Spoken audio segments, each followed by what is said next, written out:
Hello বন্ধুরা, শুভ good morning. আজকে শুভ শারদিয়া ষষ্ঠী। সবাই আনন্দে থেকো, ভালো থেকো। সোনামুগ ডাল সুন্দর করে আগে কাঠকলায় ভেজে নিয়ে সুন্দর করে তারপর সিদ্ধ করতে বসিয়েছিলাম। আর সিদ্ধ করার সময় হাতের কাছে টমেটো ছিল, কয়েকটা টমেটো আমি সিদ্ধ করবার সময় ডালে দিয়ে দিয়েছি। ডাল আমার আগের থেকেই সিদ্ধ। এবারে কিন্তু কড়াই বসিয়েছি একটু সরিষার তেল। এই ডাল সিদ্ধ করে নিলে এইটাই সুবিধা, আমি কড়াইতেই আজকে করেছি।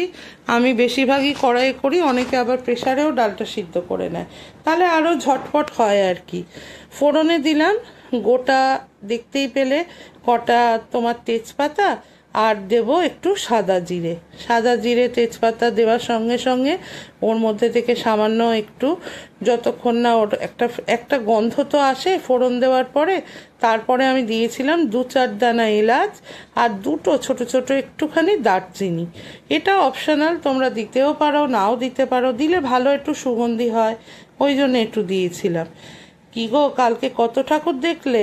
আমি তো বেরাতে পারিনি, তবে আমার কর্তা তোমাদের কাকু আমার ভাইয়াকে নিয়ে বেরিয়ে টুকটাক একটু ঠাকুর দেখিয়ে নিয়ে এসছে। এরম করেই এবছরটা কাটাবো। পায়ে যা ব্যথা, আর বেশি বেরাবার নাম না নেওয়াই ভালো। তবে হ্যাঁ, মায়ের মুখ তো দেখবই, একটু না একটু তো মায়ের মুখ দর্শন করবই। তো যাই হোক, আজকে করছি মাছের মাথা দিয়ে মুগের ডাল। আর দেখো, সন্ধেবেলা সবাই কিন্তু এদিক ওদিক অনেক খাওয়া দাওয়া করবে। এবারে সকালবেলা একটু হালকা পাতলা খাওয়াই ভালো। আজকে একদম সিম্পল মেনু গো। মাছের মাথা দিয়ে মুগের ডাল। ফ্রিজে কয়েকটা মাছের মাথা ছিল, যেগুলো সাইজটা ছোট ছোট, তাই জন্য ভাবলাম আজকে একটু মুগের ডাল বানাই মাছের মাথা দিয়ে। নুন হলুদ মাখিয়ে রেখে দিয়েছিলাম। এবারে আমি ফোড়নের ওই তেলটার মধ্যেই ডাইরেক্ট দিয়ে দিলাম। যেহেতু মাছের মাথাগুলো ছোট, একটু কড়া কড়া করে ভাজবো, যেহেতু ফ্রিজে ছিল, তাই জন্য আমি ওই তেলটাতেই দিয়ে দিলাম, আলাদা করে আর ভাজিনি। যাই হোক, আর দেখো আমার মাছের মাথা কিন্তু একদম গুঁড়িয়ে একদম আমি তাকে সাপটা করে ফেলেছি। এরপর আর কিছুই না। আমি এমনি মাছের মাথা দিয়ে ডাল করার সময় একটু আদা কাঁচা লঙ্কা বাটা দিয়েই করি, যদি ফ্রেশ মাছের মাথাটা আমি পাই।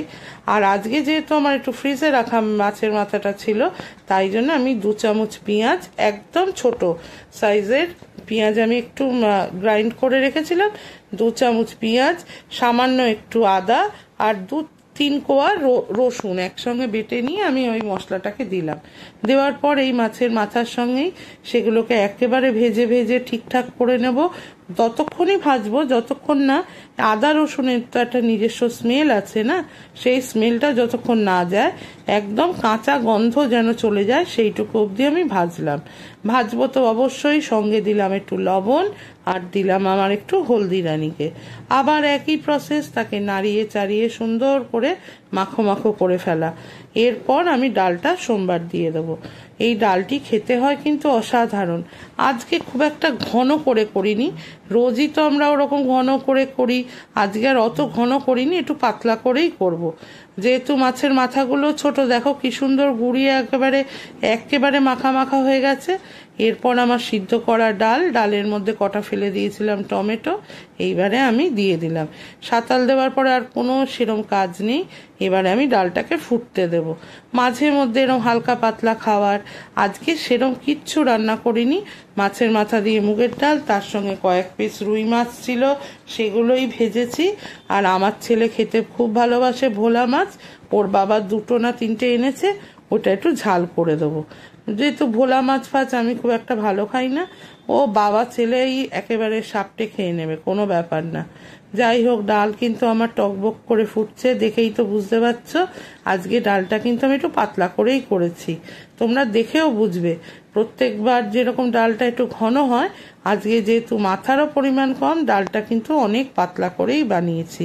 একটুখানি গরম মশলা ফেলে দিলাম ডালটা একেবারেই শেষের দিকে, আর ফেলে দিয়েছিলাম 2-4 দানা চিনি।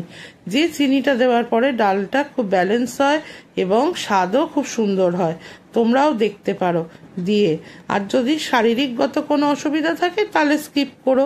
সঙ্গে দিলাম আমার সুন্দরী ধনেপাতার রংটা কি সুন্দর লাগে না, হলুদ, তার মধ্যে বেশ সবুজ সবুজ ধনেপাতা, দেখতে কি সুন্দর হয় না? আমার তো খুব ভাল লাগে। আর ধনেপাতার তো একটা নিজস্ব স্মেল আছে না, তাতে আরও ডালটা সুগৃহীত হয়, অনেক সুন্দর গন্ধ হয়ে যায়। যাই হোক, এরপর আর কিছুই করলাম না, একদম কয়েকটা কাঁচা লঙ্কা মাঝখান দিয়ে চিড়ে দিয়ে দিলাম। আমি কিন্তু আদা রসুন বাটার সময় বা পেঁয়াজ বাটার সময় একসাথেই একটু লঙ্কা বেটে নিয়েছিলাম। তারপরেও আমার মনে হলো যার ঝাল যদি লাগে তো 2-4টে লঙ্কা দিয়ে দিলাম। এবারে কিন্তু ডাল আমার একদম রেডি।